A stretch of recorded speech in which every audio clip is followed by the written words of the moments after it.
Assalamualaikum warahmatullahi wabarakatuh. Bismillahirrahmanirrahim. Alhamdulillahi rabbil alamin.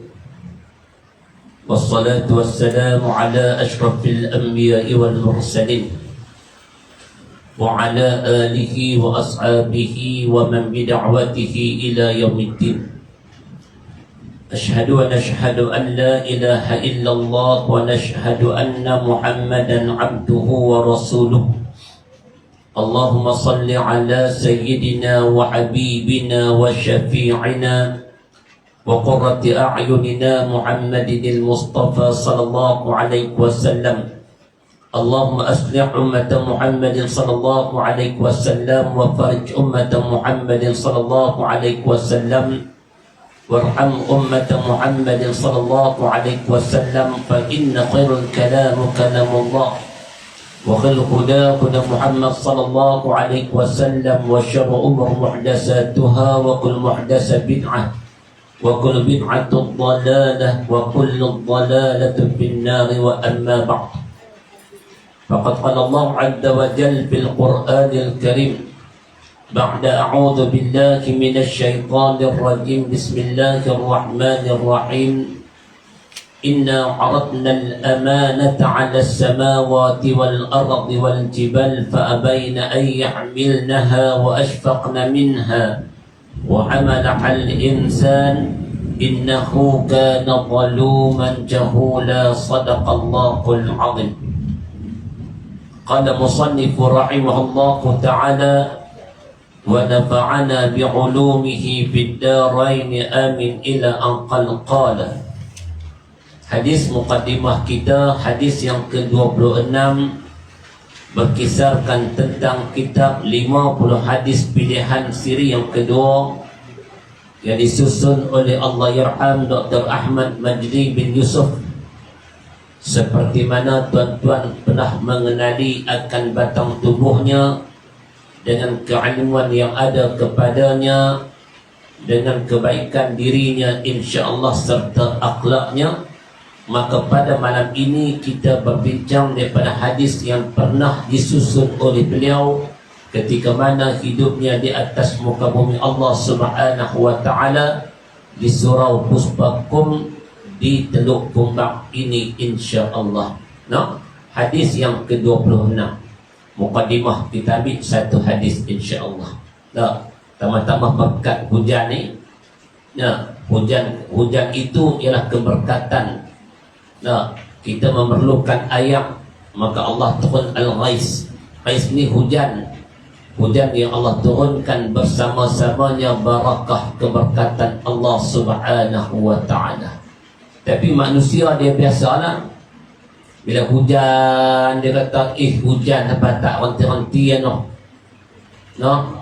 Hujan nak gerak susah, nak keluar susah, serba-serbi susah. Bila hujan dia tiap-tiap hari. Jadi kita abang Puan bersyukuri kita kata 4 hari dah tak hujan.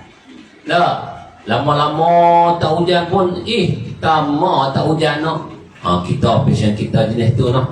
Tapi hujan itu barakah keberkatan Allah no. Maka sebab tu antaranya ulama suruh kita berdoa ketika mana hujan. Lah, ni kita mengaji pula di waktu hujan insya-Allah. Tuan-tuan tak apa, tuan-tuan main depan rumah aja. Tuan-tuan tahu saya keluar tadi berapa 5 suku. Tak, mangah duduk di rumah lagi, duduk tapu depan rumah. Saya 5 suku ni duduk bawa pengah steering lah. Sampai ke 7. Itulah di antaranya. Tapi nak mai jumpa orang baik-baik ini, muka bersinar, nur cahaya. Dan kita redah juga, itu nama tadhiyah, pengorbanan. Sebab tu saya main ni ambil berkat tuan-tuan, berkat puan-puan, kakak-kakak, mak-mak, tok-tok kita, pakcik-makcik kita insya-Allah. Orang perempuan ni ada barakah. Orang perempuan ni ada barakah. Kita tengok satu hadis. Kata musannif rahimahullah ta'ala, An Abi Qatadah qala qala Rasulullah sallallahu alaihi wasallam sauma yaumin arafah yukaffiru sanataini madiyatan wa saumu ashura yukaffiru sanatan madiyah atau kama qala. Hadis yang kita nak bincangkan sebagai mukadimah pagi ini, malam ini pun berkisarkan tentang puasa-puasa sunat. Dan sebut puasa sunat ni puasa dia tak rutin, dia tahunan. Kalau rutin ni Isnin Khamis ataupun puasa setiap bulan hari-hari putih, itu rutin setiap bulan ada. 5 bulan depan ada lagi, 5 bulan depan ada lagi. Kalau Isnin Khamis ni setiap minggu depan ada, minggu ni tak buat kerja banyak, minggu depan kita buat pula. Dia rutin. Ramadan wajib, dia setahun sekali. Tapi hadis yang kita nak bincangkan malam ini ialah hadis yang berbincangkan tentang puasa sunat juga tahunan. Mana kata setahun sekali. Tinggal tahun ni tak boleh buat dah, tahun depan pula. Itu pun kalau andai kata berkesempatan dipanjangkan usianya oleh Allah Subhanahu wa ta'ala, maka kita boleh buat. Tetapi walaupun dia bergelar sebagai puasa sunat, Allah Subhanahu wa ta'ala melalui Nabi Muhammad sallallahu alaihi wasallam menjanjikan ganjaran keuntungan yang cukup luar biasa. Tapi untung kita berurusan dengan Allah ni, dia tak beruntung bersegi dengan wang ringgit. Dia tak dapat untung dari segi wang ringgit yang kita nampak dari segi mata kasar kita, duduk depan kita tak nampak. Untung tetap untung, tetapi keuntungan itu tak diterjemahkan dengan wang ringgit, tak nampak.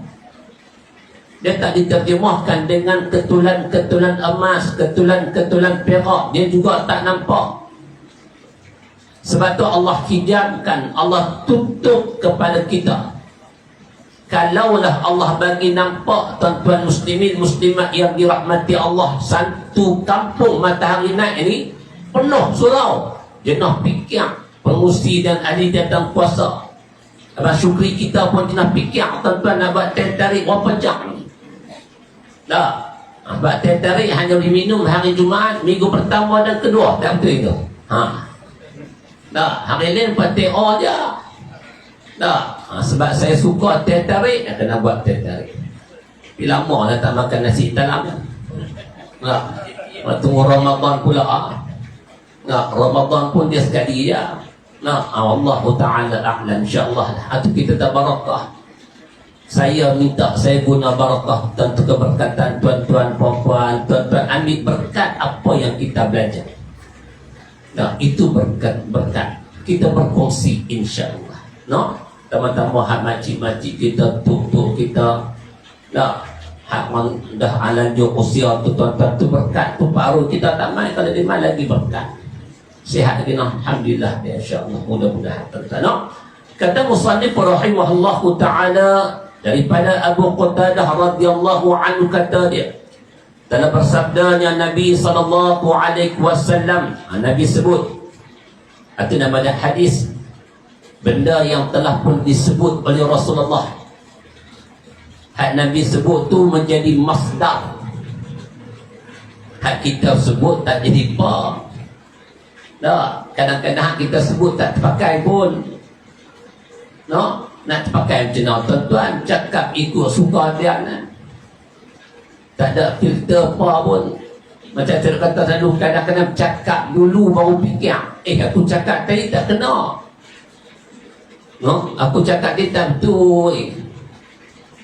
Kita tak guna otak dulu, tapi kita guna kalimah-kalimah atau perkataan yang keluar daripada bibir mulut kita. Lepas tu baru nak ukur balik, nak terjemah timang betul tak betul. Betul tak betul. Orang duk rasa lah. Muslimin muslimat yang dirahmati Allah sekalian. Maka hadis ialah ungkapan yang dikeluarkan oleh Rasulullah SAW, dan dia menjadi masdar. Apa dia masdar ni tuan-tuan? Sumber rujukan kita. Batu rujukan kita tentang yang pertama dan utamanya Al-Quran. Yang kedua hadis Nabi sallallahu alaihi wasallam. Bila ada Al-Quran dan ada hadis, kita tak boleh guna Quran saja. Kita nak tolak hadis Nabi sallallahu alaihi wasallam tak boleh. Kita tak boleh guna hadis Nabi sahaja, kita nak tolak Al-Quran juga tak boleh. Kita wajib berpegang kedua-duanya sekali, seperti mana yang selalu kita sebut. Nabi kata, taraktu fikum amrayn ma in tamassaktum bihima lan tadillu bihi abada. Tak. Nabi kata, aku tinggalkan kepada kamu dua perkara. Dua masdar ni lah. Nescaya sekiranya kita berpegang kedua-dua ini sesungguh-sungguhnya, pegang erat. Kita tak ikat simpul, kita ikat mati, pegang sungguh-sungguh. Lan tadillu bihi abada. Nescaya kamu tidak akan sesat sampai bila-bila.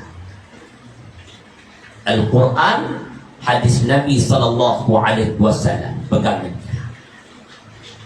Dua masdar ni tuan-tuan. Ni kita nak ngaji, nak betulkan akidah, kita rujuk Al-Quran dan hadis. Nak betulkan ibadah pun begitu juga. Takkan kita nak rujuk buku gila-gila, jadi gila-gila. Takkan kita nak rujuk buku URTV. Ada lagi URTV dah ni? Malu. Pernah beli tak dulu? Buku simpan lah buat kenang-kenangan. Ada? Tak ada lah. Pernah beli tak dulu? Majalah wanita. Bagus orang sini. Tak? Bagus orang sini. Majalah mangga. Ada orang panggil. Atau hak merapu lah. Kita rujuk dua perkara tu, Al-Quran, hadis Nabi sallallahu alaihi wasallam. Masdar dia.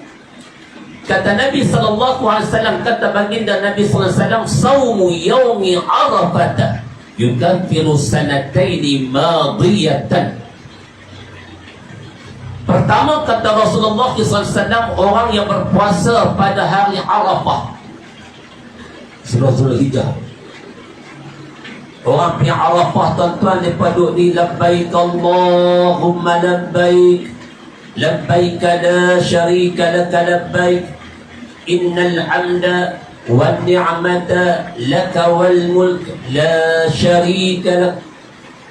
Mereka duduk di Makkah Al-Mukarramah, beberapa haji. Bagi kita yang duduk di tanah ayah kita ni, duduk di Teluk Kumbang, duduk di Kampung Matahari Naik, kita tak pergi buat haji ni, Allah berikan kepada kita satu kelebihan. Lepas buat wukuf di Arafah, kita duduk di tanah air kita ni, nak ambil fadilat puasa pada hari Arafah. Puasa pada hari Arafah. Tak. Orang yang berpuasa pada Arafah ni ialah orang yang duduk di tanah air, yang dia tak pergi ke Makkah Al-Mukarramah nak mengabdikan diri dia pada Allah. Tak, dia tak pergi. Dia duduk di tanah air kita ni. Orang yang duduk di Arafah, mereka tak puasa. Mereka duduk beribadah, berdoa, sembahyang, banyak baca Al-Quran, banyak berzikir, banyak bermunajat kepada Allah. Jangan duduk bertiktok mandu lah. Tak. Duduk kaih, duduk di Arafah, duduk kaih. Munggah. Tak. Duduk kaih. Kuih, orang lagi, kuih. Tak. Dia kena memperbanyakkan Al-Quran, baca Al-Quran. Dia memperbanyakkan zikir kepada Allah Subhanahu wa ta'ala. Banyak zikir kepada Allah. Dia kena memperbanyakkan berdoa kepada Allah Subhanahu wa ta'ala. Banyakkan doa. Tak. Hak tu siapa ni? Hak mereka pergi ke sana.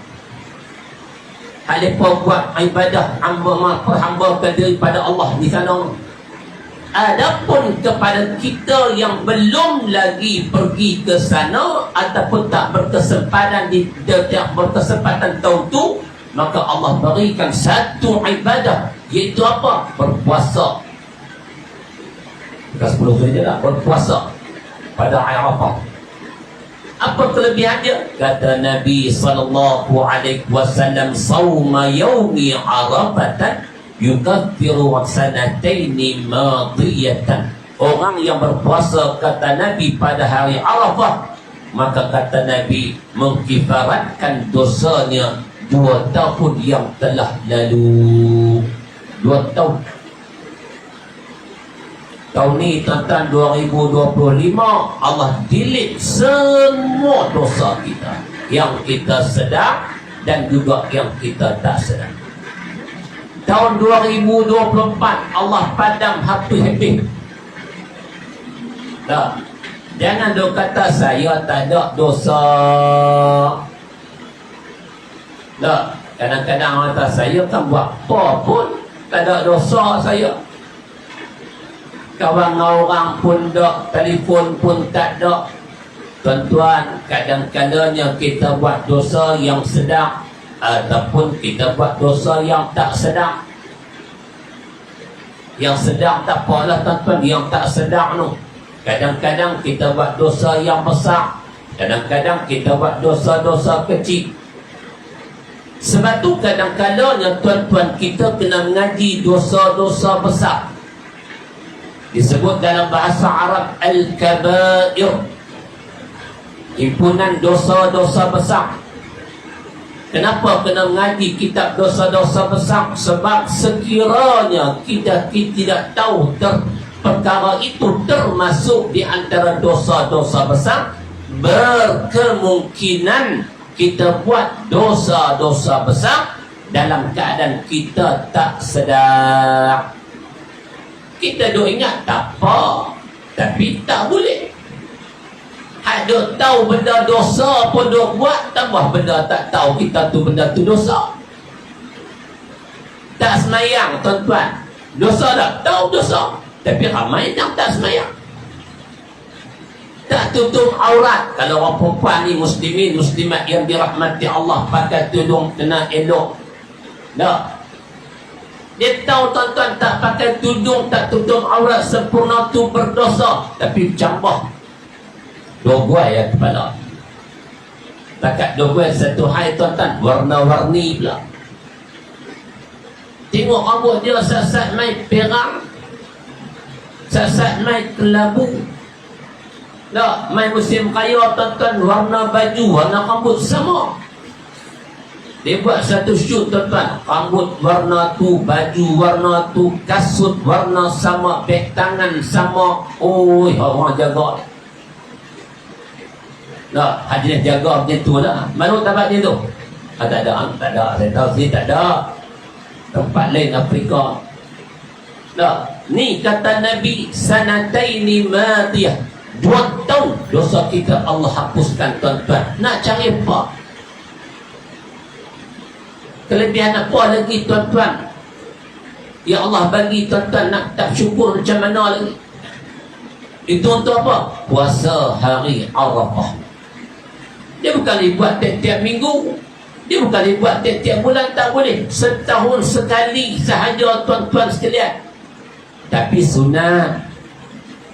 Siapa yang nak, maka dia boleh usahakan tuan-tuan muslimin muslimat yang dirahmati Allah. Dia tak wajib. Itu satu. Yang kedua kata Nabi, wa saumu Ashura yukaffiru sanatan madiyah. Atasan Arafah, musim haji, bulan Zulhijjah. Adapun Ashura pada bulan Ashura bulan apa lah? Muharram. Tak, sebab tu kan Piramli dia buat Muharram kan, ada birah dia yang Muharram, ada Syawal Hatnemun. Nah, Muharram. Nabi kata orang yang berpuasa Ashura akan dihapuskan dosanya setahun yang telah lalu. Arafah 2 tahun, Ashura setahun. Kita banyak dosa. Setahun Allah didik dosa kita kosong. Alhamdulillah. Ya. Macam bilik kita, macam rumah kita, tuan-tuan bersepah dan kita cuci bersih, vacuum, kita mop elok, kita susun. Tuan-tuan nampak tenang tak? Tenang ya. Tak, kalau tidak berabuk. Bila kita vacuum, tuan-tuan, kita seduh udara, rasa nyaman, sedap. Begitulah Allah bersihkan dosa kita, tuan-tuan, rasa tenang tak? Ya, Allah hapuskan dosa kita, bersih kita. Seperti mana kita dilahirkan daripada perut ibu kita, tuan-tuan muslimin muslimat yang dirahmati Allah Subhanahu wa ta'ala. Puasa hari Ashura pada bulan Muharram. Pada bulan Muharram kita puasa Ashura. Hari apa? Berapa hari bulan? Maka disebut Ashura 10 Muharram. Kita puasa bulan Ashura pada tanggal 10 Muharram. Dah. Cumanya ulama sebut kepada kita, ketika mana Nabi berhijrah pergi ke Madinah Al-Munawwarah, ataupun sebelumnya disebut sebagai kota Yathrib, Nabi bertanya dengan orang Yahudi, hari Ashura apa buat apa? Hari 10 Muharram tu lah. Kata orang-orang Yahudi Madinah, masa tu Yahudi lagi di Madinah, di Abdul Haram, kami berpuasa. Nah, kami berpuasa pada hari yang bersangkut paut dengan Nabi kan. Maka Nabi kata, sesungguhnya akulah yang lebih berhak berpuasa kepada hari tersebut kerana bersangkut paut dengan saudara. Lalu Nabi kata, andai kata aku berkesempatan untuk tahun hadapan, aku akan berpuasa At-Tasu'a wal Ashura, hari yang ke-9 dan hari yang ke-10 daripada bulan Muharram, sebab nak membezakan ibadah ataupun puasa yang pernah dilakukan oleh Yahudi. Yahudi berpuasa 10 Ashura, kita ambil At-Tasu'a wal Ashura 9 dan 10, nak membedakan ibadah kita dengan perbuatan mereka. Ya, ibadah kita dengan perbuatan mereka. Tapi kalau sekiranya tak berkesempatan, 9 tadi sunat, nah 9 ada kena penuri rumah kita. Bila penuri rumah kita, kita kena buat kerja. Dah, kita kena angkat hanu, angkat hani, nak salam kau lagi. Letih juga. Dah, maka dia kata hari sunat dia, esok tak apalah 10. Maka dia boleh ambil 10 dan 11. 10 dan 11 daripada bulan Muharram. Oh, dia kata takat 2 hari letih, tak dapat 2 hari. Cukup 10 Muharram. Boleh dah puasa 10 Muharram. Tak. Dia kata 10 pun tak larat. Dia tak dosa apa. Tak. Dia tak dosa apa. Tapi kalau kita tengok balik, pok-pok anu mereka puasa, kita tak puasa. Oh, kita muslimin muslimat yang dirahmati Allah. Maka antara 3 tadi ni, maratib yang saya sebut ni, kalau orang puasa 10 dan 11 ialah yang paling afdal. 10, 11 Muharram yang lebih afdal. 10 saja afdal. Dan 10, 11 harus atau baiklah untuk orang yang boleh berpuasa. Nah, apapun ada manfaat dia yang Allah berikan kepada kita, iaitu dengan kelebihan orang yang berpuasa sunat yang diberikan Allah Subhanahu wa ta'ala kepada kita, tuan-tuan muslimin muslimat yang dirahmati Allah. Cumanya kalau kita tak boleh buat semua, jangan tak buat langsung. Ma la yatruku kullu la yatruku jullu. Tak boleh buat semua, jangan sampai tak buat langsung. Buatlah hari dia. Maka ini kelebihan orang yang berpuasa pada bulan-bulan tertentu ataupun pada hari tertentu berdasarkan sandaran hadis Nabi SAW yang pertamanya puasa Arafah. Nah, Allah hapuskan 2 tahun dosa yang telah lalu, dan juga puasa hari Ashura Allah hapuskan 1 tahun yang telah lalu daripada dosa-dosa kita, tuan-tuan muslimin muslimat yang dirahmati Allah. Itu kelebihan orang yang berurus niaga dengan Allah Subhanahu wa ta'ala. Nah, kita urus niaga dengan manusia, dia tak bagi untung macam tu, tak bagi. Tapi berurus niaga dengan Allah Subhanahu wa ta'ala, Allah beri kepada kita keuntungan yang berlipat kali ganda, tak ada kurang sikit pun. Nah, kita tak boleh sultan buruk sangka, Allah bayar tak cukup apa. Nah, Kandai kata boleh cek betul-betul komplit, Allah sebut, Allah bagi. Nah, manusia sungguh tuan-tuan. Macam gaji, kadang-kadang dia bayar lambat, kadang-kadang dia tangguh dulu, tuan-tuan. Kita bincang dalam kitab Kabair, orang ataupun majikan yang menangguhkan gaji pekerjanya. Kita duk buat perjanjian dulu, tiap 3 hari bulan gaji kena bayar, dia tangguh seminggu, hukumnya zalim. Mana-mana majikan yang menangguhkan gaji kepada pekerjanya pada tarikh-tarikh tertentu, maka hukumnya zalim, kecuali atas dasar persetujuan. Disebut dalam kitab Kabair. Tak zalim. Dia nak makan, dia nak guna duit tadi, tapi kita tangguh, kita pusing hak kita dulu, nak guna kepentingan kita dulu. Begitu juga tuan-tuan suami yang berhutang mas kahwin. Sebab tu Piramli buat cerita, tuan-tuan semua hutang. Filem Piramli kata tak ada tunai lagi. Hak dia menikah semua hutang belakang. Hutang dalam filem lah tuan-tuan. Dah. Suami yang menghutang isterinya dalam masa dia berkahwin, sebagai mas kahwin tu, dia berhutang, maka hutang itu wajib dibayar. Ada hutang? Balik tanya Allah, abang dulu nikah hutang ke tunai? Kalau kata hutang, bayar. Kecuali isteri itu menghalalkannya.